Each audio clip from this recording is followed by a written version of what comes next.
Hello दोस्तों, स्वागत है आप सभी का हमारे यूट्यूब चैनल एमपी क्लासेस में। दोस्तों आज मैं लेके आया हूँ मध्य प्रदेश परीक्षा में पूछे गए प्रश्न और आने वाले प्रश्नों की संभावना। दोस्तों इसका पार्ट 11 है। इसमें मैं आपको 100 प्रश्न कराऊंगा। इससे पहले मैं पार्ट लेके आ चुका हूँ, उनमें मैंने लगभग 100 प्रश्न और किसी में कम कराया, लेकिन लगभग 5 पार्ट ऐसे हो चुके हैं लगातार जिसमें मैं 5 से 6 पार्ट इसमें 100 प्रश्न करा रहा हूँ। तो लगभग 500 से 1000 प्रश्न मैं आपको करा दूंगा जो बहुत इंपॉर्टेंट है, परीक्षा में अधिकतर पूछे जाते हैं। तो बिना देरी किए चलते हैं पहले प्रश्न की तरफ। पहला प्रश्न है, बांधवगढ़ राष्ट्रीय उद्यान किस जिले में स्थित है? तो दोस्तों उमरिया जिले में स्थित है। अगला प्रश्न है, खजुराहो के निकट स्थित स्नेह जलप्रपात किस नदी से बनता है? तो दोस्तों केन नदी से बनता है और खजुराहो के निकट स्थित है, आपको ये भी याद रखना है, और छतरपुर जिले में स्थित है, ये भी आपको याद होना चाहिए। अगला प्रश्न है, इंपॉर्टेंट है इसीलिए मैंने इसको रेड मार्क किया है। मध्य प्रदेश की किस प्रसिद्ध व्यक्ति को ताई कहा जाता है? तो दोस्तों सुमित्रा महाजन, इनको ताई के नाम से जाना जाता है। अगले प्रश्न की तरफ चलते हैं। प्रश्न है, भीमबेटका की गुफाओं की खोज कब की गई थी? तो दोस्तों सन पूछ रहा है, तो सन में आपको याद रखना है कि 1957-58 में इसकी खोज की गई थी। और अगर आपको यूँ पूछा किसने की, तो आपको याद रखना है वाकड़कर जी जो थे इन्होंने की थी भीमबेटका की खोज। इंपॉर्टेंट प्रश्न है, कौन सा प्रश्न पूछ सकता है। अगला प्रश्न है, कोच कारखाना कहाँ स्थित है? तो दोस्तों भोपाल में है रेलवे कोच कारखाना, आपको याद रखना, रेलवे कोच जो बनते हैं उनका कारखाना भोपाल में स्थित है। अगला प्रश्न है, इंपॉर्टेंट है ये भी, एमपीपीएससी के पहले अध्यक्ष कौन थे? दोस्तों इसका आंसर है डीवी रेंगे। डीवी रेंगे जी जो थे ये एमपीपीएससी के पहले अध्यक्ष थे, और अभी कौन है हाल ही में, ये आप सर्च करके हमें कमेंट सेक्शन में जाकर जरूर बताएं। चलते हैं अगले प्रश्न की तरफ। प्रश्न है, राजगढ़ बांध किस नदी पर बनाया गया है? तो दोस्तों बेतवा नदी पर बनाया गया है, और यह बांध एमपी और यूपी, मध्य प्रदेश और उत्तर प्रदेश की संयुक्त परियोजना है इस नदी पर। चलते हैं अगले प्रश्न की तरफ। प्रश्न है, मध्य प्रदेश का प्रथम वित्त आयोग का कार्यकाल क्या था? तो दोस्तों 1996 से लेकर 2001 कार्यकाल रहा था पहले वित्त वर्ष का। मध्य प्रदेश का पहला वित्त जो वर्ष रहा ना, वित्त आयोग का पहला कार्यकाल, उसका याद रखना आपको। अगला प्रश्न है, बोरी वन्यजीव अभ्यारण्य निम्नलिखित में से कौन सी वनस्पति से समृद्ध है? तो दोस्तों बांस जो वनस्पति है इससे समृद्ध है बोरी वन्यजीव अभ्यारण्य। चलते हैं अगले प्रश्न की तरफ। प्रश्न है, निम्नलिखित प्रकार समूह में से मध्य प्रदेश में सबसे अधिक वन आच्छादित कौन से हैं? दोस्तों उष्ण कटिबंधीय शुष्क पर्णपाती वन जो है ये सर्वाधिक मध्य प्रदेश में पाए जाते हैं, आपको याद रखना है। अगला प्रश्न है, भारत में जनवरी से दिसंबर में वित्तीय वर्ष स्थानांतरित करने के लिए मध्य प्रदेश कौन सा राज्य बन गया है? दोस्तों ऐसा पहला राज्य है जिसने जनवरी से दिसंबर वित्तीय वर्ष लागू कर दिया है। पहले अप्रैल से लागू होता था, जो भी सरकारी काम या जो भी वित्तीय वर्ष के जो भी काम होते थे वो अप्रैल से शुरू होते थे, लेकिन मध्य प्रदेश ऐसा पहला राज्य बन गया है जो जनवरी से अब दिसंबर तक रहेगा वित्तीय वर्ष इसका। याद रखना आपको, इंपॉर्टेंट प्रश्न है। अगला प्रश्न है, सांची से 10 किलोमीटर दक्षिण पूर्व में स्थित सतधारा निम्न में से किससे संबंधित हैं? दोस्तों ये बौद्ध धर्म से संबंधित हैं। चलते हैं अगले प्रश्न की तरफ। प्रश्न है, 1955 में हिम तरंगिणी के लिए निम्नलिखित में से किसने साहित्य अकादमी पुरस्कार जीता है? तो दोस्तों पंडित माखनलाल चतुर्वेदी जी ने जीता है, 1955 में जीता है, साहित्य अकादमी पुरस्कार जीता है। किसके लिए जीता है? तो हिम तरंगिणी के लिए जीता है। अगला प्रश्न है, ध्रुपद केंद्र कहाँ स्थापित किया गया था? तो भोपाल में। भोपाल में ध्रुपद केंद्र स्थापित है, आपको इंपॉर्टेंट प्रश्न है इसलिए याद रखना है। अगला प्रश्न है, धार के आदित्य जोशी कौन से खेल से संबंधित हैं? तो दोस्तों बैडमिंटन से संबंधित है। ये प्रश्न ऐसे भी पूछ सकता है कि आदित्य जोशी जी का संबंध किससे है? तो बैडमिंटन से। और इनका कहाँ से है, किस जिले से? तो धार से, आपको याद रखना है। अगले प्रश्न की तरफ चलते हैं। प्रश्न है, भृतहरि गुफाएं कहाँ स्थित है? तो उज्जैन में स्थित है। अगला प्रश्न है, किस खेल के साथ मध्य प्रदेश की खिलाड़ी वर्षा जुड़ी हुई है? दोस्तों निशानेबाजी से संबंध है इनका। वर्षा जो है इनका संबंध निशानेबाजी से है। अगला प्रश्न है, मध्य प्रदेश के निम्नलिखित स्थानों में से कुमार गंधर्व समारोह का आयोजन कौन से स्थान पर किया जाता है? तो दोस्तों देवास में किया जाता है कुमार गंधर्व का समारोह का आयोजन। इंपॉर्टेंट प्रश्न है। चलते अगले प्रश्न की तरफ। प्रश्न है, सरदारपुर वन्य जीव अभ्यारण्य कहाँ स्थित है? तो दोस्तों धार में स्थित है सरदारपुर वन्य जीव अभ्यारण्य। अगला प्रश्न है, नेपा मिल्स किस जिले में मौजूद है? तो दोस्तों बुरहानपुर में स्थित है नेपा मिल्स। अगला प्रश्न है, मध्य प्रदेश का उच्च न्यायालय कहाँ स्थित है? तो जबलपुर में। लगभग सभी को पता होगा, लेकिन इंपॉर्टेंट प्रश्न, नए बच्चे हैं जिनको पता नहीं हो तो याद कर लें वो भी। मध्य प्रदेश का उच्च न्यायालय कहाँ स्थित है? तो जबलपुर। अगला प्रश्न है, मदन महल का किला कहाँ स्थित है? तो दोस्तों जबलपुर में स्थित है मदन महल का किला। अगला प्रश्न है, किस वर्ष तक इंदौर मध्य प्रदेश की राजधानी थी? तो दोस्तों 1956 तक मध्य प्रदेश की राजधानी इंदौर थी। मध्य प्रदेश की नहीं, मध्य भारत की राजधानी इंदौर थी, आपको याद रखना है 1956 तक। ओरछा राज्य की स्थापना किसने की थी? तो दोस्तों राजा रुद्र प्रताप सिंह ने ओरछा राज्य की स्थापना की थी। चलते हैं अगले प्रश्न की तरफ। प्रश्न है कौन सा स्थान साड़ियों के लिए विख्यात है? तो दोस्तों महेश्वर और चंदेरी दोनों साड़ियों के लिए प्रसिद्ध हैं, विख्यात हैं, इंपॉर्टेंट प्रश्न है। अगला प्रश्न है निम्नलिखित में से किसने मध्य प्रदेश के मुख्यमंत्री के रूप में एक से अधिक बार शपथ नहीं ली? तो दोस्तों उमा भारती जो हैं इन्होंने एक से अधिक बार शपथ नहीं ली। हो सकता है और भी ऐसे मुख्यमंत्री रहे हो, लेकिन प्रश्न में ऑप्शन में ऐसा दिया होगा तो आपको उनमें से मतलब देखना है कि किसने एक ही बार शपथ ली है। निम्नलिखित में से, पहला प्रश्न स्टार्टिंग में बोल दिया कि निम्नलिखित में से, मतलब जो 4 ऑप्शन है उनमें से चुनना है आपको। इससे हो सकता है और भी हो जिन्होंने एक ही बार शपथ ली हो, लेकिन आपको मुख्यमंत्री के बारे में जितनी जानकारी हो, जितने मुख्यमंत्री है, किस किस के कार्यकाल में क्या घटना हुई, सारे आपको पता होनी चाहिए। इसलिए ये प्रश्न डाला क्योंकि अगली बार कभी पूछा जाए तो आपको याद रहे कि इस प्रकार का प्रश्न भी आ सकता है परीक्षा में। अगला प्रश्न है राज्य के किस क्षेत्र में चंद्रशेखर आज़ाद कुछ समय के लिए भूमिगत थे? दोस्तों इंपॉर्टेंट प्रश्न है, तो इसका उत्तर है ओरछा। ओरछा जिला जो है, ओरछा में वहाँ पे रहे थे ये। ओरछा जो एक जगह है वहाँ पे चंद्रशेखर आज़ाद कुछ समय के लिए भूमिगत रहे थे। वो इनका वहाँ पे नाम हरिशंकर ब्रह्मचारी के नाम से जाने जाते थे। वहाँ पे हरिशंकर ब्रह्मचारी के नाम से छुप के रहे थे वहाँ पे भूमिगत। चलते हैं अगले प्रश्न की तरफ। प्रश्न है जहांगीर महल कहाँ स्थित है? तो ओरछा, ओरछा में जहांगीर महल। अगला प्रश्न है चंदू सरवटे किस खेल से संबंधित हैं? तो दोस्तों क्रिकेट, क्रिकेट से संबंधित हैं। अगला प्रश्न है किस गांव में तेजाजी का मेला आयोजित होता है? तो दोस्तों भामावत में होता है, जो गुना में स्थित है। गुना की भामावत में स्थित मतलब होता है तेजाजी का मेला। अगले प्रश्न की तरफ चलते हैं। प्रश्न है सयाजी द्वार कहाँ स्थित है? दोस्तों देवास में स्थित है सयाजी द्वार। अगला प्रश्न है मध्य प्रदेश के पहले पुलिस महानिदेशक कौन थे? तो बीपी दुबे। ये थे इंपॉर्टेंट प्रश्न है। अगला प्रश्न है परमार राजवंश की राजधानी कहाँ थी? तो धार, धार थी। अगले प्रश्न की तरफ चलते हैं। विक्रम विश्वविद्यालय कहाँ स्थित है? तो उज्जैन, उज्जैन में स्थित है। दोस्तों इसकी स्थापना कब हुई थी या आप कमेंट सेक्शन में जाकर जरूर बताएं। अगला प्रश्न है अहमद शेर खान किस खेल के साथ जुड़े हुए हैं? तो हॉकी, हॉकी के साथ जुड़े हुए हैं। इंपॉर्टेंट प्रश्न है अहमद शेर खान, क्योंकि प्रश्न बहुत इंपॉर्टेंट इसलिए मैं लेके आया हूँ। अगला प्रश्न है परसीली कौन से जिले में स्थित है? तो सीधी, सीधी जिले में स्थित है परसीली। चलते हैं अगले प्रश्न की तरफ। प्रश्न है नर्मदा घाटी विकास प्राधिकरण किस वर्ष स्थापित हुआ? तो 1985 में नर्मदा घाटी प्राधिकरण की स्थापना हुई। अगला प्रश्न है नागाजी के मेले का आयोजन कौन से गांव में होता है? तो पोरसा गांव में होता है, जो मुरैना में स्थित है। अगला प्रश्न है चंद्रगुप्त द्वितीय की द्वितीय राजधानी कहाँ है? दोस्तों उज्जैनी, उज्जैन इनकी द्वितीय राजधानी है। चलते हैं अगले प्रश्न की तरफ। प्रश्न है मध्य प्रदेश की विधानसभा के प्रथम स्पीकर कौन थे? तो कुंजीलाल दुबे। प्रथम तो आपको लगभग सभी याद करने ही है, हो सकता है मैं एक वीडियो में सारे लेके आ जाऊंगा। चलते हैं अगले प्रश्न। प्रश्न है ताम्र पाषाण संस्कृति संबंधित कायथा साइट किस जिले में है? तो उज्जैन में है कायथा। इंपॉर्टेंट प्रश्न है। अगला प्रश्न है 1984 में गठित भोपाल गैस त्रासदी ने भोपाल में के कितने वार्डों को प्रभावित किया था?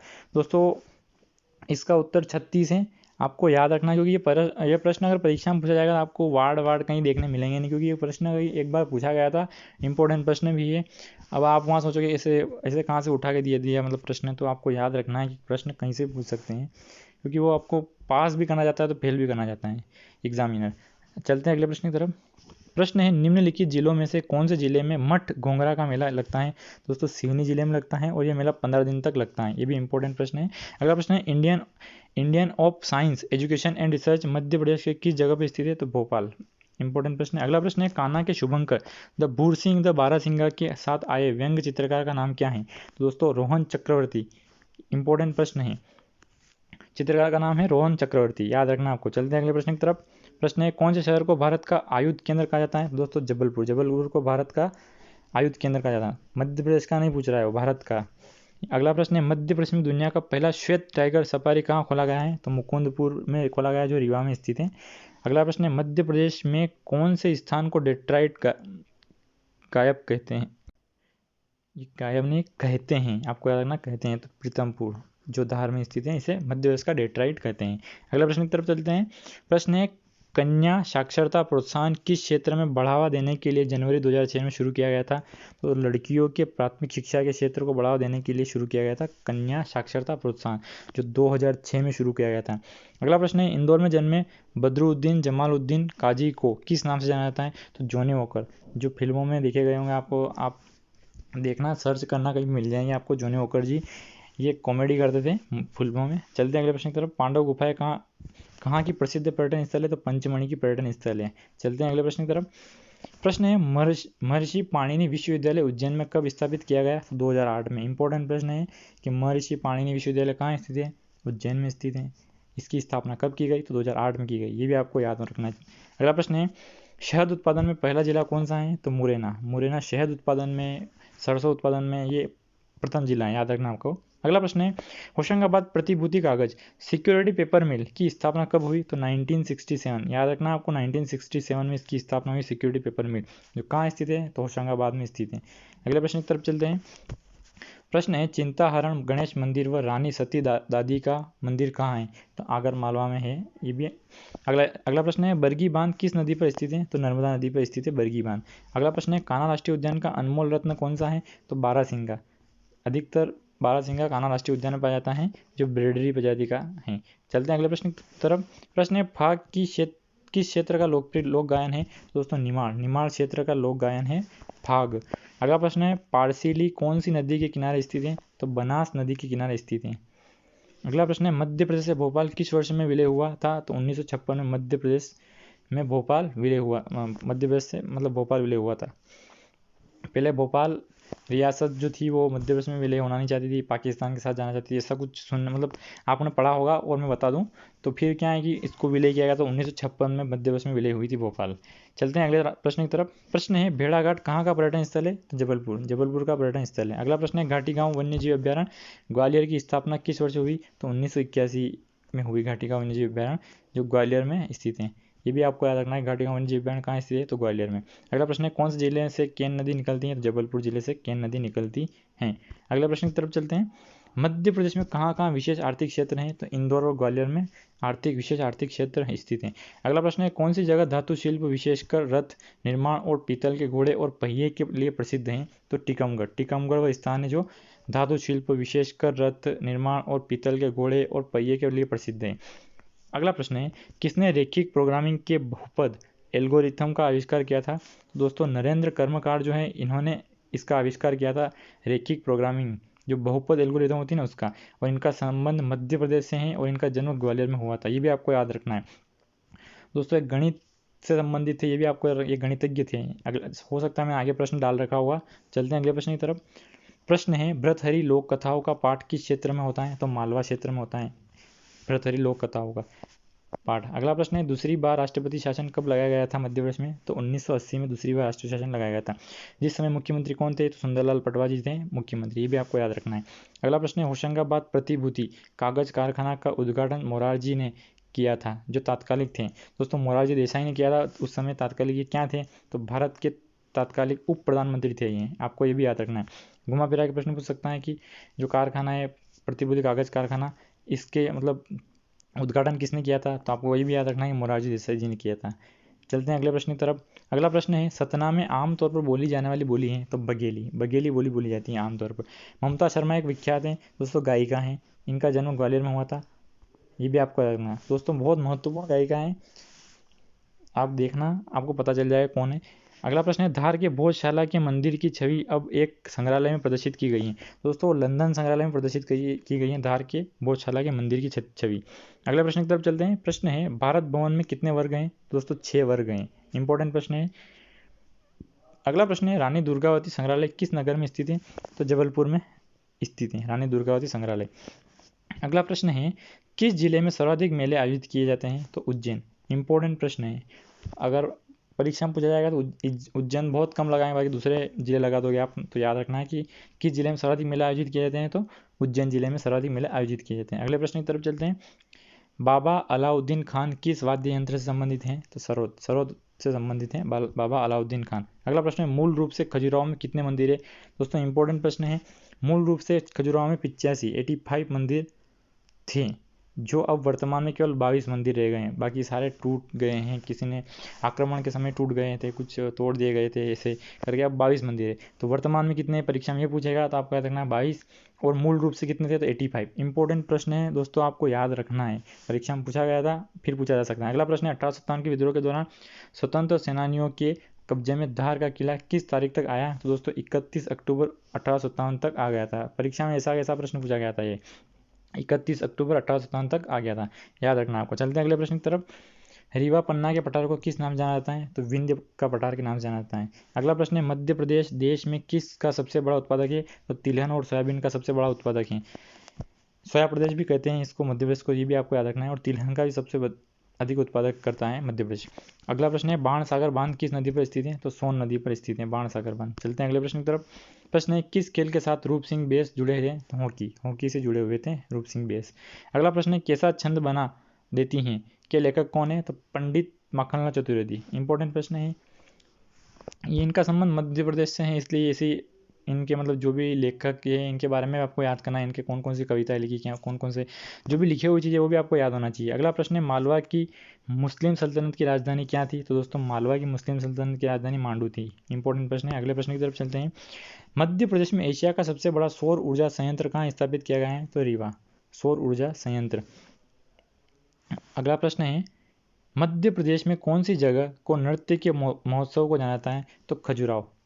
मध्य प्रदेश में वो जगह खजुराहो है जो छतरपुर में स्थित है। 1976 से प्रारंभ भारत का सबसे बड़ा समारोह है ये खजुराहो, याद रखना आपको। अगला प्रश्न है, महू कौन सी नदी किनारे स्थित है? तो चंबल नदी किनारे स्थित है महू। अगले प्रश्न की तरफ चलते हैं। रानी रूपमती और बाज बहादुर की कहानी निम्नलिखित में से किससे संबंधित है? तो मांडू से संबंधित है। अगला प्रश्न है, गणगौर त्योहार कितने दिनों के लिए मनाया जाता है? तो दोस्तों 9 दिनों के लिए मनाया जाता है गणगौर त्योहार। अगला प्रश्न है, सीहोर जिला भोपाल से कब अलग हुआ? तो 1972 1972 में सीहोर जिला भोपाल से अलग हुआ। अगले प्रश्न की तरफ चलते हैं। एशिया की सबसे बड़ी कोयले की परत है? तो सिंगरौली में है एशिया की सबसे बड़ी कोयले की परत। इंपॉर्टेंट प्रश्न है, एशिया की सबसे बड़ी, ये भी आपको याद रखना है। कौन सा एक महत्वपूर्ण लौह अयस्क उत्पादक जिला है? तो बालाघाट महत्वपूर्ण लौह अयस्क जिला है। अगला प्रश्न है, राजपूतों में से किसने मध्य प्रदेश पर शासन किया था? तो चालुक्य ने मध्य प्रदेश पर शासन किया था, जो राजपूत। अगला प्रश्न की तरफ चलते हैं। किस प्रकार का हस्तशिल्प मध्य प्रदेश का विख्यात है? तो कांच का उद्योग और टेराकोटा, ये मध्य प्रदेश का विख्यात है हस्तशिल्प। अगला प्रश्न है, मध्य प्रदेश के मशहूर चित्रकार कौन थे? तो मकबूल फिदा हुसैन ये थे मध्य प्रदेश के मशहूर चित्रकार। अगला प्रश्न है, विष्णु नारायण भातखंडे ने माधव संगीत कॉलेज की स्थापना कहाँ की? तो ग्वालियर में की थी माधव संगीत विश्वविद्यालय की स्थापना। चलते अगले प्रश्न की तरफ। प्रश्न है, संज्ञा किस क्षेत्र का पारंपरिक लोक संगीत है? तो दोस्तों मालवा का है, याद रखना आपको। अगला प्रश्न है, भव्य पशुपतिनाथ मंदिर किस जिले में स्थित है? तो मंदसौर जिले में स्थित है, शिवना नदी किनारे स्थित है, ये भी आपको याद रखना है। अगला प्रश्न है, जल महोत्सव कहाँ मनाया जाता है? तो दोस्तों हनुमंतिया मनाया जाता है। और हनुमंतिया जो है खंडवा जिले में है और इसे एमपी का गोवा कहते हैं, ये भी आपको याद रखना है। प्रश्न पूछा गया है कि एमपी का गोवा किसे कहा जाता है? तो हनुमंतिया को कहा जाता है। चलते अगले प्रश्न की तरफ। अगला प्रश्न है, किसकी मृत्यु के बाद से मध्य प्रदेश में मुगल शासन कमजोर हुआ? तो दोस्तों औरंगजेब की मृत्यु के बाद मध्य प्रदेश में मुगल सल्तनत की समाप्ति होने शुरू हो गई थी। दोस्तों ये क्लास के 100 प्रश्न मैंने कराए हैं। ये क्लास कैसी लगी कमेंट सेक्शन में जाके ज़रूर बताएं और हमारे चैनल को सब्सक्राइब करना ना भूलें और बेल आइकन को भी दबाएं और इसको क्लास को अधिक से अधिक शेयर करें और लाइक करना भी ना भूलें। दोस्तों कमेंट सेक्शन में जाके ज़रूर बताएं क्लास कैसी लगी। धन्यवाद।